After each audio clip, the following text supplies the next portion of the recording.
Yiboneh, Yiboneh, Hamikdash, Yitzion, Yitzion, Yitzion Temane. Yiboneh, Yiboneh, Yiboneh, Hamikdash, Yitzion, Yitzion, Yitzion Temane.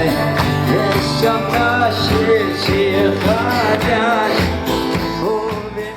Shalom Aleichem, everybody. Welcome back to the Yiboneh Beit Midrash. We are actually guests temporarily in the Eretz Chemda Beit Midrash. Baruch Hashem, we actually found our own center. We will be discussing all the details, next emails, next publication, whatever, all the details. So for those who are familiar, they know already that you can find the original Hebrew source sheets in the link below. We deal with the fundamentals. Right now we're dealing with Parashat Vayeira, and we use the Yakar as the basis for our discussion.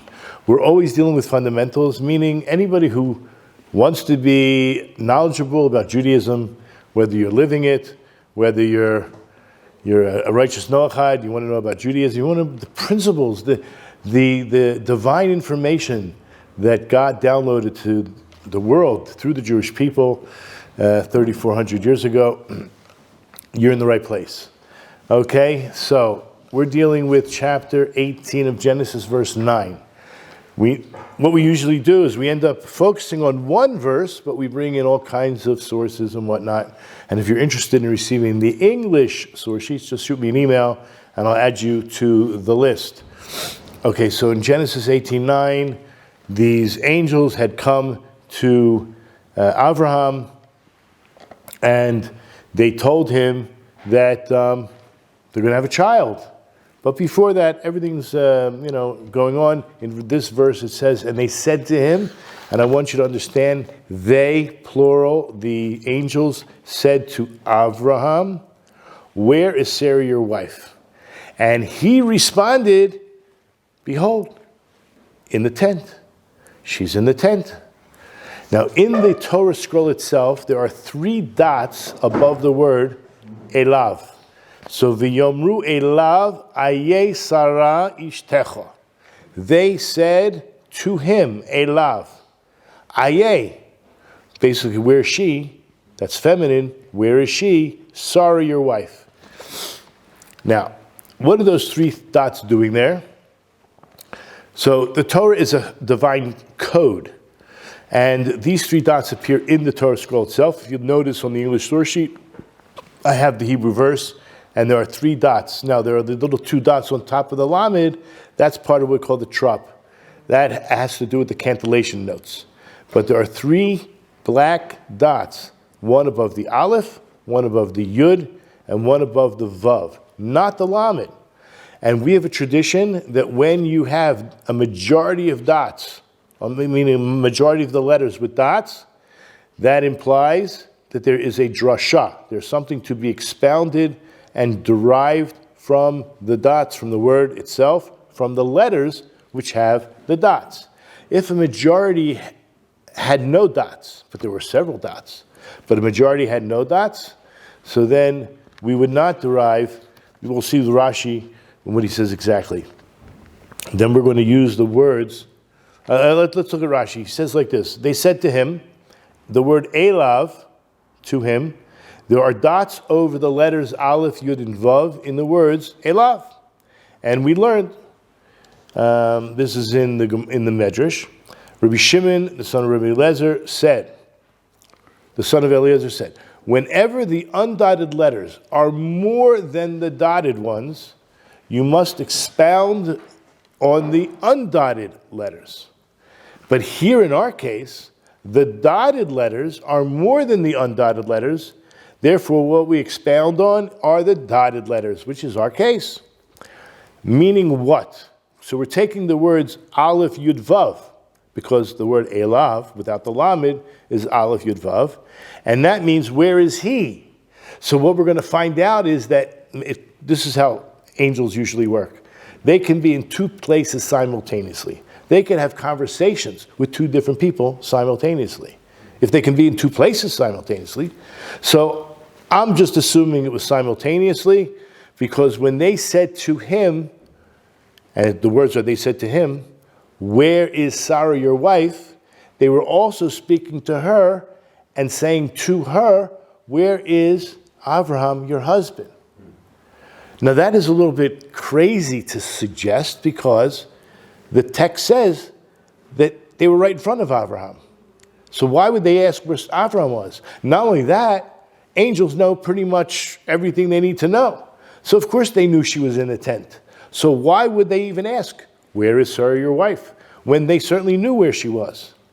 So there are obviously lessons. So the first part of the Rashi says, we learn that a person should ask when he's a guest somewhere, he should ask the husband about the wife, how's she doing, how's your family? And the same thing, you ask the wife, how's her husband doing, how's the family doing? So that's lesson 1 in Rashi. The second lesson in Rashi brings from a Gemara Bab Metzia that the angels, of course the ministering angels knew where our mother Sarah, Sari Mena, was, but you know why they asked? They asked in order to make known that she was modest. Now we're going to get into this. What does modest mean? But in order to endear her to her husband. Now I'm going to say something that is maybe very un-PC in this day and age, right? Unfortunately, many people do not dress modestly. And people may think that's attractive. But the truth is, the more that's covered, again, I'm using this as a non-PC, even in religious circles, the more that is covered, the more is left to the imagination. In other words, it's actually a very attractive thing. So the very fact that she was modest, and we're not talking about just the physical way, we're talking about from a metaphysical, spiritual level, right? People are attracted to spiritual things. So a woman who's covered, it's not the physical beauty, because you're not able to see it all, but you're able to see the beauty from within, the real beauty, not the fake counterfeit beauty that people think is what they call skin deep, right? It's deeper than that. Okay, and we're going to have to discuss how was it by them asking, "Where's your wife?" that, according to Rashi, that it's letting him know how modest she was. I think we can already answer that, because the answer that he says, she's in the tent. That already, he recognizes her modesty, and that would endear her to her husband. Oh, that would mean her husband would be more endeared to her. And the third opinion in Rashi, Rabbi Yossi, son of Rabbi Chanina, it's Rabbi Yosef, the son of Rabbi Chanina, in order to send her a cup of blessing. So I don't know if you're aware of the fact that when you have a zimun, 3 people, men eating together or more, so it's likely you'll have a cup of wine in order to do what they call grace after meals. And when the person is finished making the final bracha, after the Birkat HaMazon, it's proper to give to the husband, to give to his wife as well. And it's the husband, for sure, he should give to his wife. The last 3 words of Rashi, behold, she's in the tent, that implies that she is modest. Now, we didn't even begin with the Yakar. All we did was read the first verse and the Rashi, or Rashis, as we will say. And let's turn to our Yakar itself. The first line says, Perush Rashi. He actually claims, right, this is what Rashi says, at least it's the first opinion. Actually, it's the second opinion. Lahodish tzenua hayata. The whole reason that they asked, where is she? It was to inform him, to make known to him how modest she was. That she was in the tent, kadei lachavava al bala. In order to endear her to her husband, the husband would take her in a much more serious and endearing fashion. So the Yakar says, this is difficult. This is a difficulty. Why? What do you mean? Are you telling me up until now, they're 199 years old, you're telling me that he didn't know that she was modest? Of course he knew she was modest. So what does this add? Venir lefarish. According to the Yakar, we can explain it in the following way. Lefi sharotza lomar. As we know the following verse 10 says, and the the angel said, I will surely return to you at this time next year, and behold, your wife Sarah will have a son. So when the angel says, I will surely return to you, what would be the impression that the husband at 99, 100 doesn't have any children yet? It could be that the angel is going to come back to me. I'm the one who deserves the child, and my wife is undeserving. No wonder we didn't have any children, because she's not deserving, and that's what's holding up the works. So that would be a possibility that Abraham might think so. Mashma aval lo aleha, because it says, I will return to you, but I'm not going to return to her, meaning it's not really relevant to her why you're having a child.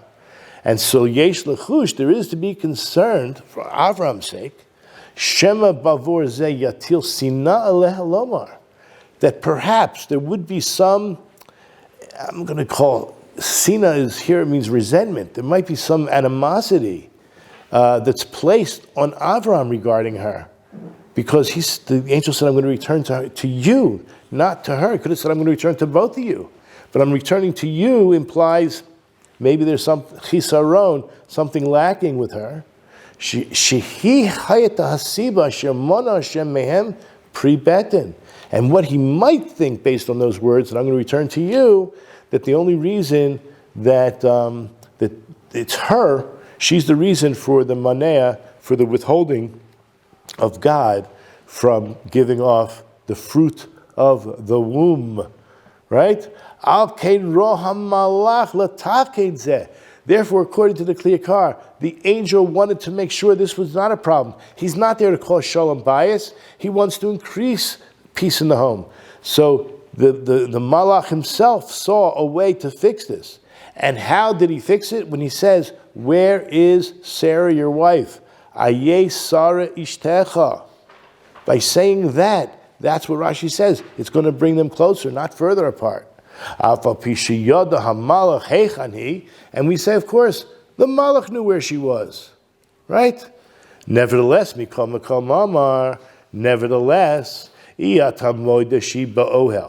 you are Avraham, will admit to me, will say it out loud, that she's in the tent, tamid, constantly, because she's a very modest woman, then that's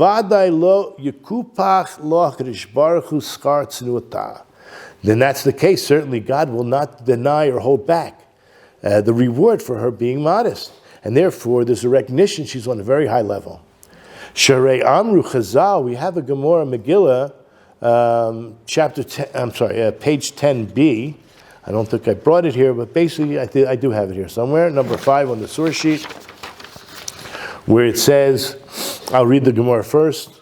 The Gemara responds, it's in accordance with which Rabbi Shmuel Bar Nachmani said, that Rabbi Yonatan said. Ready for this?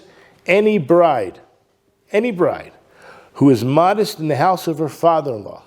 So what happened back then, I'll tell you the truth, it sounds like back in the day, the bride, even before they got married, would already live in the house of her father-in-law. And, obviously that could cause a lot of stumbling blocks. But nevertheless, if she's modest in the house of her father-in-law, you know what's going to happen? That woman merits, the kings and prophets will emerge from her.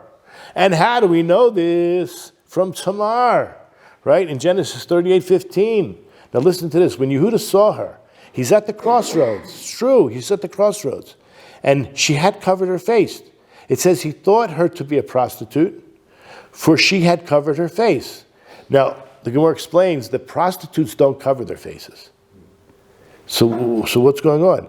You know where she covered her face? In her father-in-law's house, Yehuda. And he never saw her. So he didn't even really know what she looked like. Okay? So the Gemara continues in Megillah 10a, can it be that because Tamar covered her face, that he thought her to be a prostitute? On the contrary, a harlot tends to uncover her face. So the fact is that she had her face covered, he didn't know who it was, and he wouldn't have even known who she was had she covered her face. But the covering of the face here is referring to what? Not her standing out on the street, because she was acting as a prostitute. She was covering her face when she was at home, and he didn't know what she looked like. Isn't that amazing? And I'll just read the Rashi on Genesis 38:15. So part of the verse was because she covered her face. Kikista paneha, Rashi says, he thought she was a harlot because she was sitting at the crossroads. That's why he thought she was a harlot, not because she covered her face. The latter part, the verse says, because she covered her face, he could not see her and recognize her. Our sage's misinterpretation is because she had covered her face when she stayed in her father-in-law's house and she was modest. Therefore he didn't suspect her, and now we understand why kings will emerge from her. As it says in Genesis 17:6, which is our verse. And it says, and I will make you exceedingly fruitful. We're talking about Avram and Sarah. And I will make you into nations, and kings will emerge from you. Okay, that's 17:6. Where do I want to go with this? Okay, let's continue in the Yakar. The Yakar says, this is an amazing idea. In the Hebrew it says, Kokala shehitsanua zoicha v'yetzu mimenu malachim. So any bride who is modest will merit that should come from her kings. And the proof was from Tamar, v'higam hitsanua. We know that Tamar was very modest, so too was Sarah. Al kain zechuta garam liyahud.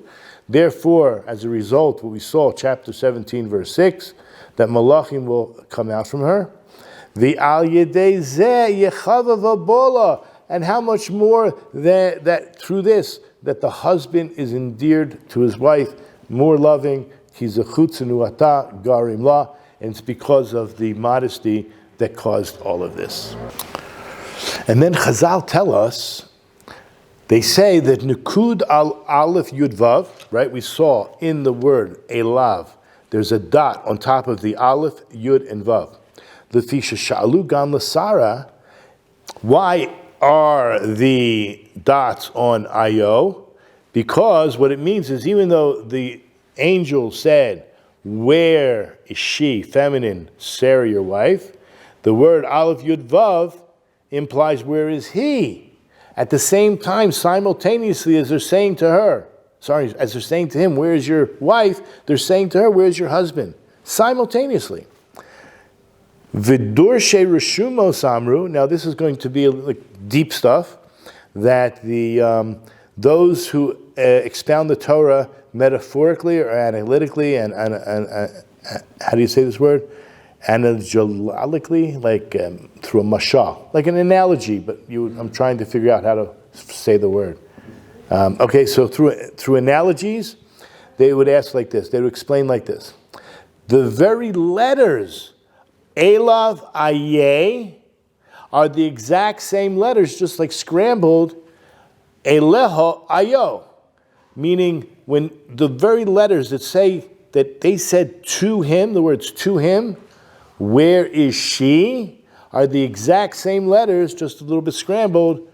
They said to her, where is he? Now, that's all very nice and good. Valzeh kasha vadai. We're going to have a real good question on this. The question is, Ech shalu l'Sara ayo. But really back to the first question. How can they ask Sarah, where is he? Hello, Avram haya oimed aleim. The very verse says that Avram stood over them by the tree and gave them water and washed their feet. Al kain libi oimer v'goimer. Therefore, the Yakar is going to explain it on a whole nother level. The actual question, where is she or where is he, is not Eina she'ela makomot lomar. It's not asking where is their location, right? You have on your phone a location. Guess what? We're not talking about location. I'm sure you've had conversations. Someone would say, I'm not really standing there, like that's not where I'm at. We're not talking about physical. We're talking about the conversation, the topic, right? Afo he, oh, Afo who, oh he. They were not asking where literally, location-wise, he or she was. Ela she'elat hamadregot. They wanted to know where they were holding on a spiritual level. Where is your husband standing on a spiritual level? Where is your wife standing on a spiritual level? Believe me, they were on high spiritual levels and they recognized it. But recognizing the spiritual level that your partner is on is an unbelievable thing because it's virtue. I just want to explain, when we have a commandment to love, right? You have the commandment to love your neighbors, yourself. You have a commandment to love God. Is love an emotion? I mean, I haven't looked it up in the dictionary to find out, but usually people say love is an emotion. Well, guess what? How do you command an emotion? So, as Rav Noach Weinberg Zatzal always told us, that it's, what is love? He defines love as seeing the virtue in the other person. That's love. Right? When you see the good qualities, you focus on those qualities, how can you not love them? So I think that they saw those qualities, and that was the question. Where is your husband? Where is your wife? Where are they holding spiritually? Kiloshin makom moira al hamadrega. The very idea of where are they, the idea of place. Where are you standing? The idea of place is referring to a spiritual level. V'lo sha'alu klal be'ezam makom hu ohi. And there was no doubt that at all that they were asking about the physical place of where he or she was. Ela sha'alu al makom madregatam u'ma'alatam. Rather, the question was, where are they in their status, their spiritual status? Where are they in their virtues? Be'inyan ma'aseyam atoivim, regarding their good deeds, regarding the mitzvahs that they do. Asher ba'avuram yizke shneim leben, that where they're both standing, where they're both holding, as we say, that they would merit to have a child, a son. Ki hi zachta leven. She certainly merited to have a son. Ki bavor hi sanua. Because she was modest, which we already discussed. V'hu zacha leven b'schut hatzadaka v'haknasas orchim. Why was Abraham in the merit? Why did he deserve or merit to have a son? Because of his tzedakah, his charity work, his outreach, right? There's no greater outreach than connecting people with meaning.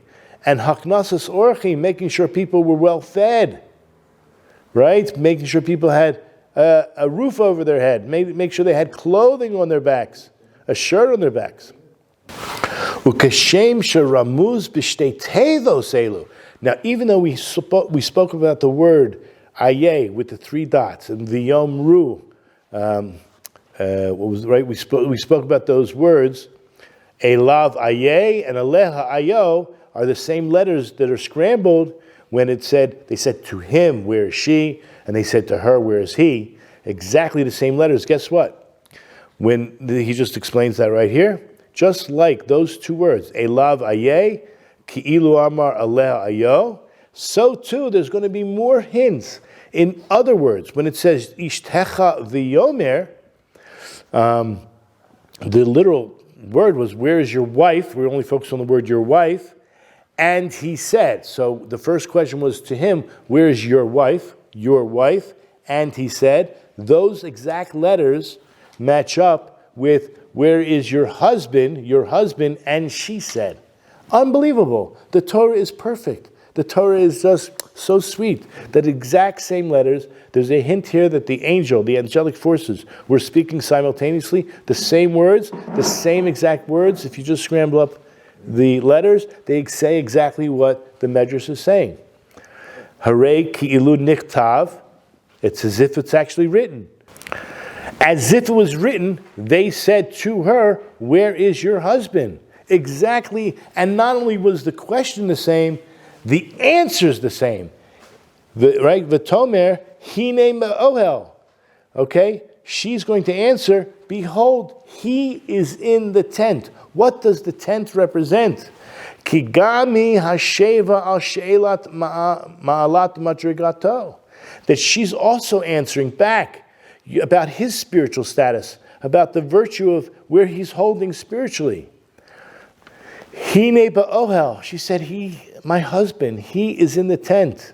Kizehi madrigato shel Avram. This is the spiritual status of Avram. He was in the tent. Where? Leishev pesach ha'ohel. Litzafot al orchim. He was sitting by the entrance of the tent and he was scouting out. He was anticipating. He was looking for people walking by that could use some nice cold water. V'tamid hu misasech liyot, and he was constantly involved with this activity. What activity? Noteya ahale apadnu lo'urchin. He was pitching his palatial tent in order to receive guests. Now, I just want to mention, before we go into this, we talk about Yaakov dwelt in the tents, right? Shem dwelt in tents. Those who dwell in tents, it's like the tent of, the Ohel is the place of where the Torah is. Like I would have thought that he was going to give me, that Avram studied Torah. No, I'm not saying he didn't. But the focus here is that he was, it says in chapter 21, verse 33, that he planted an eshel. Vayita aleph shin lamed, eshel. Okay, where do we have that on the sheet? I mentioned it is verse 21, 33. It says he planted an eshel. So I'm not sure if you're familiar with this idea, but what is the mitzvah of eshel reminds us of his involvement with haknasas orchim. The aleph is achila, ochel. Shin is shtiyah, drink. So you have food, you have drink. And lina, well, some say it's leviyah. The lamed would represent, so you have the food, you have the drink. Lina would represent shelter, like sleeping, lodging. Or leviyah, like after you have guests, it's a mitzvah to walk them a little bit. Some say minimum of 6 to 8 feet. But the main idea is to escort them at least to the point where they won't get lost, right? Hainu pundak. So the Yakar explains, what does it mean over there when it says he planted an eshel? It means he made an inn. What does an inn usually have? Usually has food, drink, and lodging. Kamadat Amar. So in Daniel, the same words appear, just you should know, this says Vayita ale. In other words, to plant a tree is Vayita, and when you make a tent, I'm not sure what they use, they say in English, I know you have stakes that you plant in the ground. I don't think you say you plant a tent, but maybe people say that. They're securing the tent. I know that's what you do. You have to secure the tent. But it's the same Hebrew word. V'yita ale apodnu. In Daniel chapter 11, verse 45, it just happens to be, he's trying to give us a proof text to show us that just like Avram was planting the eshel, the same idea of planting, as it says in Daniel. Let me just see where I have it. Do I have it on the page? 11, 45. You'll see the number 14. It says, and he will pitch his palatial tents between the seas. Okay, so you see in Hebrew, V'yita ale apad no. Okay, so you have the connection between planting a tent and planting a tree as well, and that's connected to a pundak, as it says in Daniel 11:45. Now, if that's all true, im kain, pshuto shel mikra. When we say pshuto shel mikra, we're talking about the simple reading of the verse, kolel shnei inyanim. It actually includes both ideas. Remember, it says, V'yomru Ola, that's our verse, that they said to him, where is your wife Sarah? Eza makom madregat malata. Where is she standing on her spiritual level? What virtues does she have? And that's what they were reminding him of. And he says, she's in the tent, which symbolizes modesty. Asher ba'avura tiska leben. Meaning they were trying to remind him, so on account of what? She would have a child. Don't think it's, when I say I'm going to return to you, because that was like the whole fix. I'm going to return to you, and what, not to her? No, don't worry. She's got enough virtue, and she certainly merits to have a child. V'heishiv, what was the answer? She's in the tent. Not only that because of her modesty, you know what's going to come out from her? Kings, rulers. And that's the Jewish people. We are, right? What are we? We are a mamlechet kohanim v'goy kadosh. We are a kingdom of priests and a holy nation. But one second, the Medrash then explains, v'yomru aleha, they actually also spoke to her. And it says, Ayo Ishech, where is your husband? Hine be'oel, and her response was, where else? In the tent. Pashup Pshat, I would have said, again, in the tent of Torah. But no, we're talking about the tent of tzedakah. And wait till you see this. Ki she'elat ayo, the very question they asked him, the very question they asked her, where is he? They were asking, Be'ezim madrega hu she'yiz kalabed. What do you think? What do you think is so virtuous of his spiritual level that he'll merit to have a child? V'toimer, she answers, Hine be'oel, behold, he's in the tent.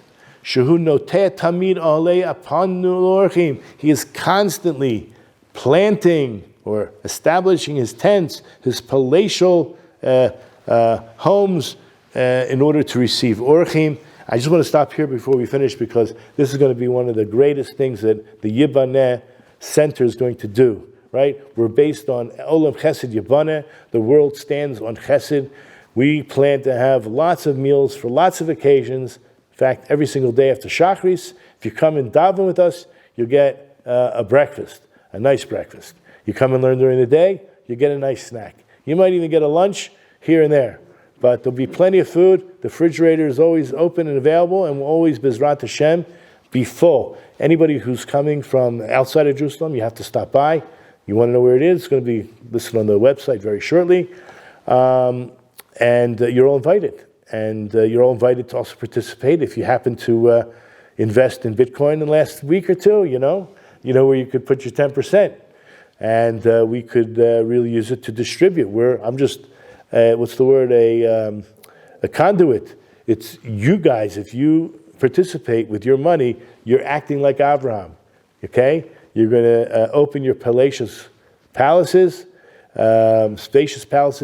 in order to receive orchim, asher min haroi shluchut hatzedakah, because it's most fitting from the merit of his tzedakah, of his righteousness, of his charity. Ya'amod lo laholid ben.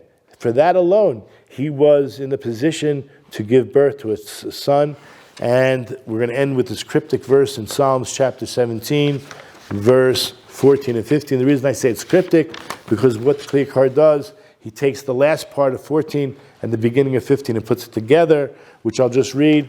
Who have children in plenty and leave their abundance to their babes, I will see your face with righteousness. Now in Hebrew, right, it says, yes, yisba'u banim, you'll have plenty of children. V'nichu yitram la'alehem, and they'll leave over to their children. But it says, ani b'tzedek. I would translate like this.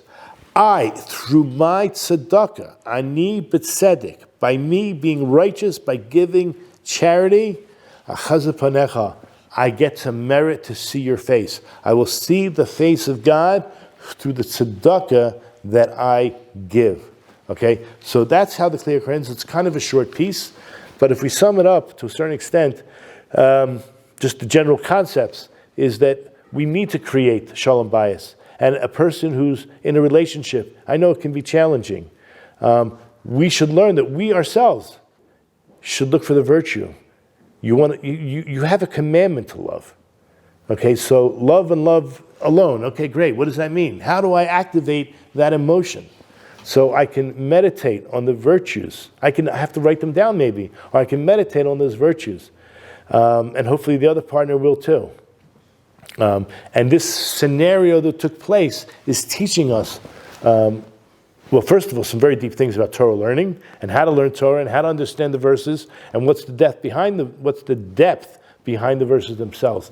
But here, like I said, number one, I think we also have to be righteous. I mean, you have to be modest, and at the same time, you have to be willing to give of your time to others. That's what tzedakah is. It's not just money. It could be your time, but you're giving of and becoming righteous. So you become righteous yourself, and then you look in your partner. Hopefully you're on the same page. You both want to be righteous. And you appreciate. Again, you can meditate on it, but you have to know. You have to come and recognize it. And Bezrat Hashem, through what we call Bayis Ne'eman B'Yisrael, through a really true, loyal home, B'ezrat Hashem, because the tidewaters of this world, with, I don't even want to say what's going on, but I'll just use the words, the opposition to the winner of the presidential elections, the opposition. There's this very woke, anti-Semitic ideology, anti-Torah, anti-God ideology. And B'ezrat Hashem, through our learning and through our improvement of our own character, we could turn the tide. We can have an influence. You can change the world. What did the Chofetz Chaim say? I really learned so much Torah. I said, wow, I can change the world. And he set out to change the world. And he said, you know what? I think it's too big. It's much bigger than me. I'll just change my country. He set out whatever energies he did. He realized, it's a little bit too much too. I'll just do my city. Really, it's a lot. He said, you know what? I'll just work on myself. And you know what happened? The whole world changed. That's what he says. I changed the world. Once I work on myself, and because that's doable. It's really hard, maybe impossible, to change others. So, but it's not impossible. I'm not going to say it's hard. It's challenging, but it's not impossible. And you just have to find the right tools, the right people, the right community, and Yiboneh is a community for you. Okay, so give us a call, send us an email, and have a good Shabbos, and we'll see you next week, B'ezrat Hashem.